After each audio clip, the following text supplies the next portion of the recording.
I remember you sharing with me a story of a conversation that I think really exemplifies being responsible and accountable to the role was this conversation you had with the mother of one of your soldiers um, before deploying, and I was wondering if you might be willing to share that with our listeners. I had many of them, but I do remember the story that I share with you because it resonates with me. Even to this day, I can still remember exactly where I was. The dialogue that was occurring, and I can visualize it like it was a movie I just watched.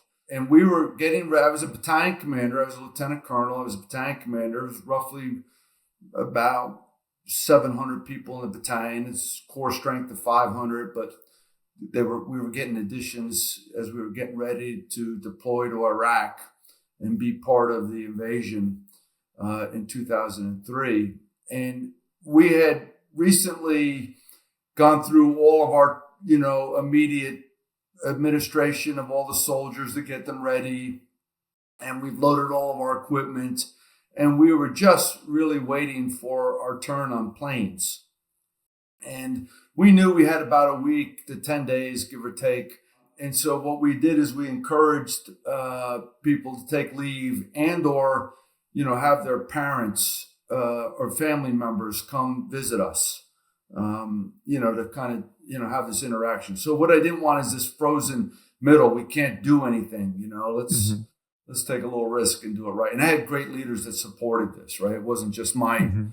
brilliant idea. The brigade commander and the division commander were two remarkable leaders. What we had at this on this occasion was numerous family members that were walking around our area, getting to know people. And as I walked up the steps to my headquarters, there was a family there, and I was introduced by the officer to the parents.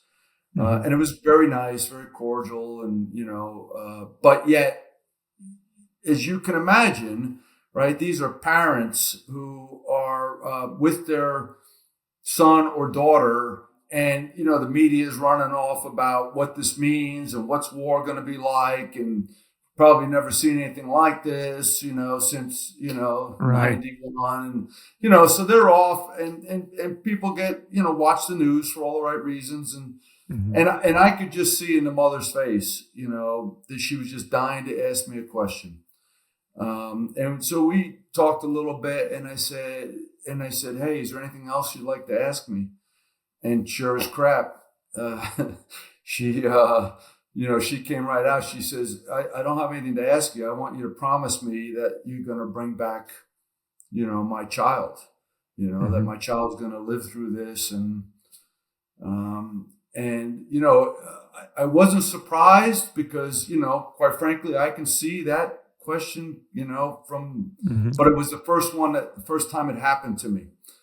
An immediate answer could have been, "Yep, I promise," but that Sure. would not have been that would not have Yeah. been truthful.